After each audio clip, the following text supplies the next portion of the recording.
Messieurs les fonctionnaires des missions diplomatiques et consulaires d'Haïti à Paris en vos titres et qualités, Mesdames, Messieurs les représentants des associations de la communauté haïtienne de France, distingués invités, Mesdames, Messieurs, ce soir, nous voulons rendre un hommage spécial à notre ambassadeur.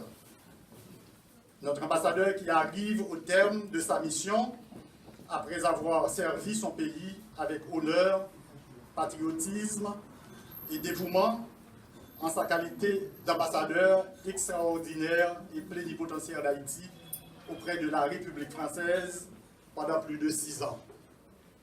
Elle a également servi jusqu'en février comme représentante personnelle du président de la République auprès de l'Organisation internationale de la francophonie OIF et a été ambassadeur délégué permanent d'Haïti auprès de l'Organisation des Nations Unies, pour l'éducation, la science et la culture UNESCO de 2012 à 2016.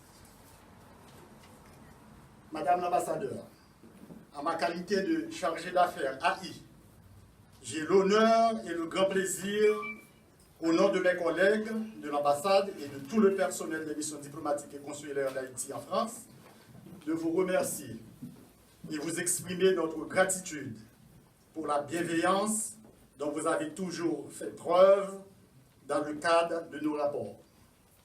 Et nous sommes réunis ce soir en toute amitié pour saluer, non pas le départ, puisque nous aurons le grand plaisir de continuer à vous côtoyer à Paris, mais plutôt votre passage hautement bénéfique à la tête de cette mission diplomatique. En effet, vous avez su, par votre action en tant qu'ambassadeur, obtenir des profits importants en faveur d'Haïti dans les relations entre les deux États.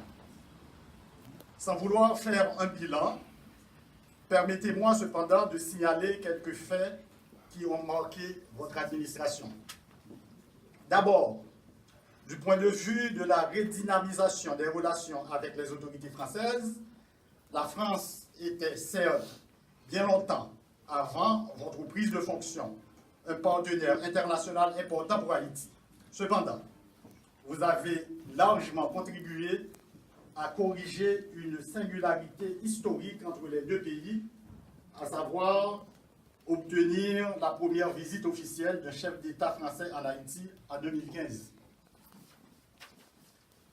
À cette occasion, les présidents des deux pays ont signé une déclaration conjointe sur la coopération en matière d'enseignement, de formation professionnelle et de recherche par laquelle la France s'est engagée à financer la feuille de route irrelative à la hauteur de 50 millions d'euros sur 5 ans. À la fin de l'année 2017, 37 millions d'euros avaient été engagés. Vous me pardonnerez si je divulgue une information que vous souhaitez, je le sais, détailler plus tard lorsque vous écrirez vos mémoires sur votre expérience dans la diplomatie haïtienne, mais je pense que le public ici réuni doit savoir que c'est vous qui avez initialement proposé l'idée d'un voyage en Haïti au président François Hollande au cours d'un entretien. Vous avez travaillé activement avec les officiels français pour organiser également la visite en France de 2 chefs d'État haïtiens, à savoir leurs excellences Michel Martelly et Jovenel Moïse. Plusieurs délégations d'officiels haïtiens ont également effectué des visites de travail en France durant cette période, le plus souvent à la suite de vos initiatives. Ensuite, du point de vue du rayonnement d'Haïti, vous n'avez jamais ménagé vos efforts pour présenter les immenses atouts du pays et contribuer à corriger, autant que possible, les images stéréotypées de pénurie et d'instabilité qui lui sont généralement associées, notamment dans les médias.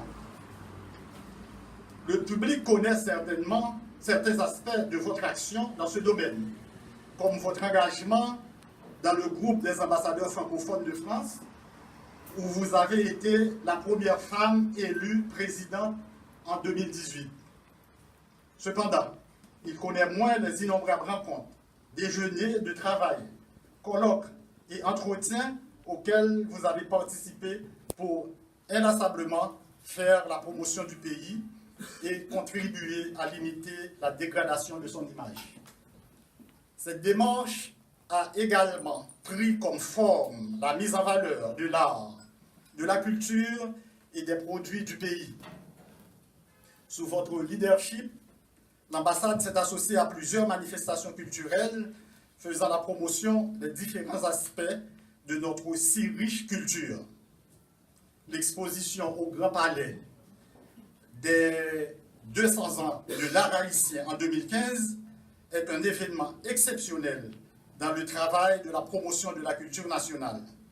En plus, les locaux de cette mission diplomatique ont abrité plusieurs expositions, ventes signatures et autres activités similaires d'artistes haïtiens ou d'auteurs français parlant d'Haïti dans leurs œuvres. Dans cette action, vous n'avez jamais oublié l'apport incommensurable de la dynamique communauté haïtienne de France. Les transferts de la diaspora en Haïti en 2018 ont atteint un record de 3,2 milliards de dollars, soit 37% de toute la richesse produite dans le pays. Un montant qui est 3 fois plus élevé que nos exportations, qui représente 10 fois les revenus touristiques et le double des recettes de l'État. En 2017, la communauté haïtienne en France arrivait en 3e position en termes de volume dans le montant total. Vous avez toujours souhaité, autant que possible, valoriser cet engagement de la communauté en l'associant à plusieurs activités organisées par l'ambassade qui ont un rapport direct avec le pays, comme la participation récente au match de football disputé par notre sélection nationale féminine U20 lors de la Coupe du Monde en Bretagne. Beaucoup d'étudiants ici en France et en Afrique ont également reçu un appui constant et durable de l'ambassade durant leur formation. Votre décision de créer le prix de l'ambassade d'Haïti visant à honorer des compatriotes et des étrangers qui contribuent par leur accomplissement à promouvoir une image positive du pays ou qui par leur action contribuent à améliorer des situations sur place est une forme certes modeste, mais bien concrète de la reconnaissance envers tous ceux comme vous ne se laissent pas décourager par nos difficultés actuelles et croient fermement dans la possibilité de l'avenir meilleur pour Haïti. Nous allons ce soir, en votre présence, honorer quelques récipiendaires de cette année.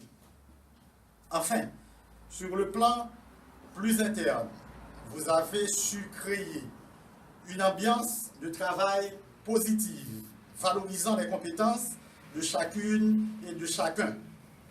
Je pense refléter l'opinion de tous mes collègues en vous disant que nous avons été sensibles au fait que vous ayez eu l'élégance de nous remercier pour votre soutien, pour notre soutien et notre professionnalisme dans votre lettre de démission adressée au chef de l'État.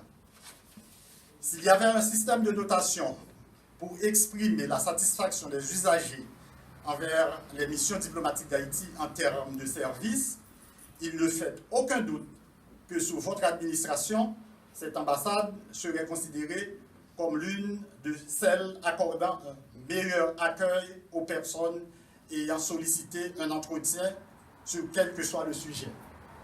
Madame l'ambassadeur, à présent, vous ouvrez un nouveau chapitre de votre carrière professionnelle comme membre de l'équipe de la secrétaire générale de la francophonie, domaine où, je ne doute pas, Haïti continuera à occuper une place de choix dans vos propositions et recommandations. Je vous souhaite tous mes vœux de succès dans cette nouvelle étape et vous remercie pour toute l'énergie que vous avez mise au service des intérêts d'Haïti en tant qu'ambassadeur d'Haïti en France. Je vous remercie.